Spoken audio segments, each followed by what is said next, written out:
आप क्या कहेंगे अगर आपको पता चले कि आपके देश की सुरक्षा करने वाली सेना और सैनिकों की बोली लगाई जा रही है? तय किया जा रहा है कि कितने रुपए में सैनिक आपके लिए काम करेगा। जी हाँ, सुनकर आपको बहुत गुस्सा भी आएगा और आपका बहुत दिमाग भी खराब होगा। लेकिन जब बात की जाती है पाकिस्तान की, तो शायद ये सारी चीजें नामुमकिन सी नहीं लगती हैं। रिसेंटली पाकिस्तान के एक बहुत ही फेमस पत्रकार ने अपनी एक रिपोर्ट यहाँ पर रिलीज करी और एक दावा किया।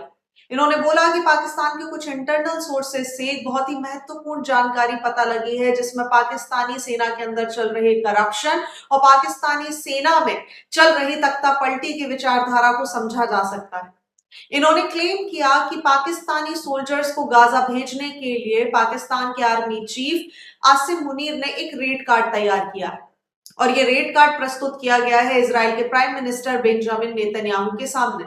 और इसमें तय किया गया है कि लगभग $10,000 पर सोल्जर, अर्थात पाकिस्तानी रुपीस में बात करें तो 28 लाख रुपए प्रति सोल्जर की कीमत इजराइल को चुकानी होगी अगर वो चाहता है कि पाकिस्तान के सोल्जर गाजा जाएं और यहां पर काम करें।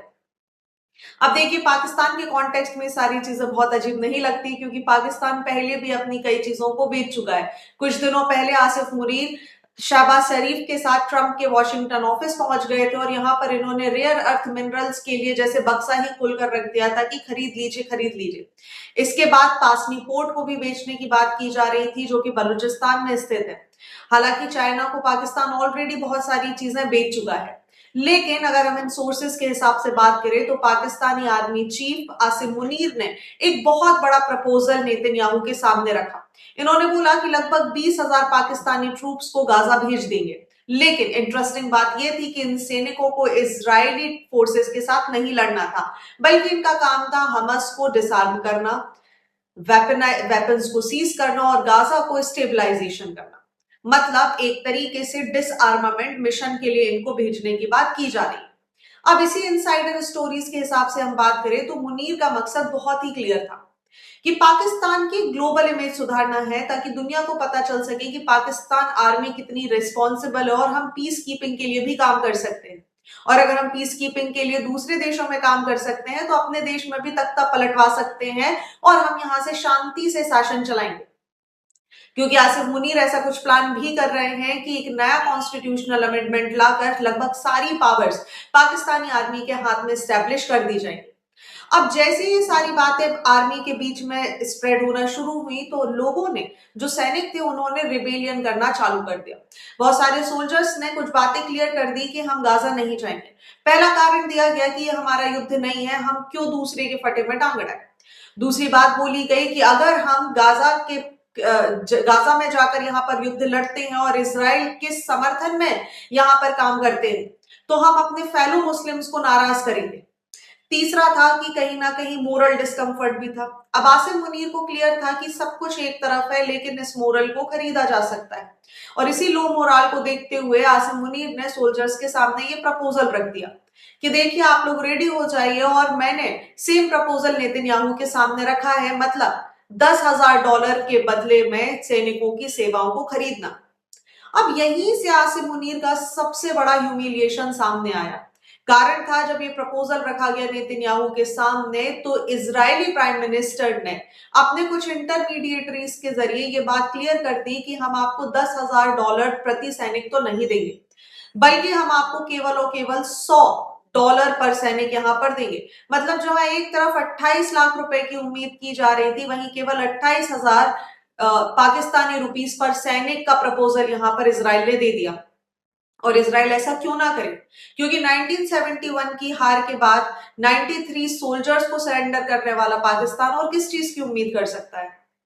पाकिस्तान जिसके खुद के देश के अंदर बहुत सारे रिबेलियन चल रहे हैं, चाहे हम बात करें तो तहरीके तालिबान पाकिस्तान की या फिर बलूचिस्तान लिबरेशन आर्मी की, तो लगातार पाकिस्तान इंटरनल इंसर्जेंसीज देख रहा है। साथ ही साथ आसिम मुनीर का पीरियड वही है जिसमें 3,000 से भी ज्यादा सैनिक केवल और केवल डोमेस्टिक क्लैशेस की वजह से मारे गए। ऐसे में नेतन्याहू क्यों बहुत ही बड़ा अमाउंट खर्च करने की इच्छा रखेंगे।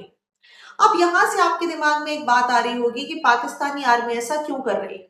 देखिए, पाकिस्तानी आर्मी अपने स्कैंडल्स और करप्शन के लिए वैसी ही जानी जाती है। इनफैक्ट इस रिपोर्ट में एक और चीज का खुलासा हुआ जिसके बाद पाकिस्तान का ये पूरा का पूरा आर्मी स्कैंडल कहीं ना कहीं नेशनल और इंटरनेशनल एम्बैरेसमेंट भी बन गया। इसमें बताया गया कि अगर आप 8,000 रुपए देंगे किसी को तो सोल्जर को ड्यूटी स्किप करने पर मजबूर किया जा सकता है, 80,000 रुपए में बैटलफील्ड छोड़ने पर, और 28 लाख में तो यहाँ पर इन्होंने अंदाजा ही लगा लिया कि आप सीधी अपनी जान को जोखिम में डाल सकते हैं, क्योंकि दूसरी तरफ इजराइल की फोर्सेस भी तो खड़ी हुई हैं और सभी को पता है कि इजराइल कितनी बेरहमी और ब्रुटैलिटी के साथ यहां पर काम कर रहा है। तो सवाल है कि पाकिस्तान अपने सैनिकों को क्यों भेजना चाहता है गाजा। तो याद करिए, जब यूएस प्रेसिडेंट डोनाल्ड ट्रंप ने गाजा के लिए अपने 20 बिंदुओं का एक पीस प्लान प्रस्तुत किया था और इसी के बाद शर्म एल शेख में एक पूरा का पूरा आयोजन किया गया जिसमें डिसाइड किया गया कि दोनों तरफ से युद्ध को विराम किया जाएगा। लेकिन इसके पीछे इजराइल की एक कंडीशन थी कि आप एक ऐसी पीस कीपिंग फोर्स बना दीजिए जिसकी वजह से अब हमास दोबारा किसी भी तरीके का रिटेलिएशन या हमला नहीं करेगा, और इसी को ध्यान में रखते हुए एक टेम्परेरी इंटरनेशनल स्टेबलाइजेशन फोर्स बनाने की बात की गई थी। इस फोर्स का काम था पैलेस्टीनियन फोर्स को ट्रेनिंग प्रोवाइड करना, इसराइल और इजिप्ट के साथ बॉर्डर सिक्योरिटी प्रोवाइड करना और गाजा में रीबिल्डिंग करने और रीस्टैब्लिशमेंट करने में मदद करना। लेकिन इस पूरे की पूरी चीज में सबसे इंपॉर्टेंट बात यह थी कि अमेरिका ने क्लियर कर दिया था कि हमारी ट्रूप्स किसी भी तरीके से ग्राउंड पर नहीं आएंगी, बल्कि ये जो फोर्स बनाई जाएगी इसमें केवल अरब और कुछ इंटरनेशनल पार्टनर्स जैसे कि Qatar, Saudi, UAE, Jordan, Indonesia, Turkey और पाकिस्तान की फोर्सेस मिलेंगी, क्योंकि ये सारे देश वही हैं जिन्होंने इस पीस प्लान का समर्थन किया था। और इसी पीस प्लान के समर्थन के कारण पाकिस्तान में बहुत ज्यादा थूथू भी हुई थी शहबाज शरीफ की, और सभी ने बोला था कि आप कैसे इस ह्यूमिलिएटिंग ट्रीटी के समर्थन में खड़े हो सकते हैं। इनफैक्ट पाकिस्तान के डिफेंस मिनिस्टर ख्वाजा आसिफ ने यह तक कह दिया था कि if Pakistan has to participate then it will be a matter of pride for us and we will be proud to do it. लेकिन सोचिए, इजराइल के एग्रेसिव नेचर के आगे क्या 28 लाख रुपए में मात्र सैनिकों की जान की कीमत लगाई जा सकती है? या आप अपने सैनिकों को अगर पीस कीपिंग के लिए भेजना ही चाहते हैं तभी भी इस तरीके का बार्टर या बार्गेनिंग सिस्टम क्यों किया जा रहा है? क्योंकि आप तो पीस एस्टैब्लिश करना चाहते हैं, क्योंकि आसिम मुनीर चाहते हैं कि पाकिस्तान की ग्लोबल इमेज को सुधारा जा सके और जितनी भी चीजें बेची जा सके उन्हें बेच दीजिए, क्योंकि वैसे भी इनके देश में पैसे नहीं है। लेकिन जैसे ही ये $100 पर पाकिस्तानी सोल्जर के देने की बात आई, ये कहीं ना कहीं आसिम मुनीर के लिए भी एक ह्यूमिलिएशन की बात बन गई, और इसी के बाद इन्होंने क्लियरली डिनाई कर दिया कि हमने ऐसा कोई भी प्रपोजल इजराइल के सामने नहीं रखा है। अब इंपॉर्टेंट ये भी हो जाता है कि क्या किसी देश की सेना अपने सोल्जर की मॉनेटरी कीमत तय कर सकती है क्या, या ऐसा करना एथिकली राइट है या नहीं? क्या एक सोल्जर की लॉयल्टी को केवल और केवल पैसों से खरीदा जा सकता है?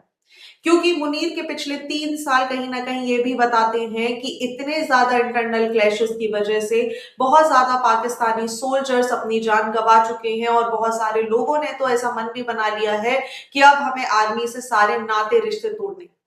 तो अब शायद मुनीर के पास एक ही ऑप्शन है, या तो इस ह्यूमिलिएटिंग ट्रीटी को एक्सेप्ट कर ले या अपनी ग्लोबल पोजीशन को भूल जाए। आप क्या सोचते हैं? आपका क्या विचार है? क्या ऐसी पाकिस्तान की ये निंदनीय हरकत जिसे वो कर रहे हैं ये सही है या नहीं? आप मुझे कमेंट सेक्शन में बताइएगा। क्या आर्मी की ड्यूटी देश के लिए होती है या फिर मात्र पैसों के लिए होती है? ये भी आज का विषय बनता है। Do like, subscribe my channel गली से ग्लोबल।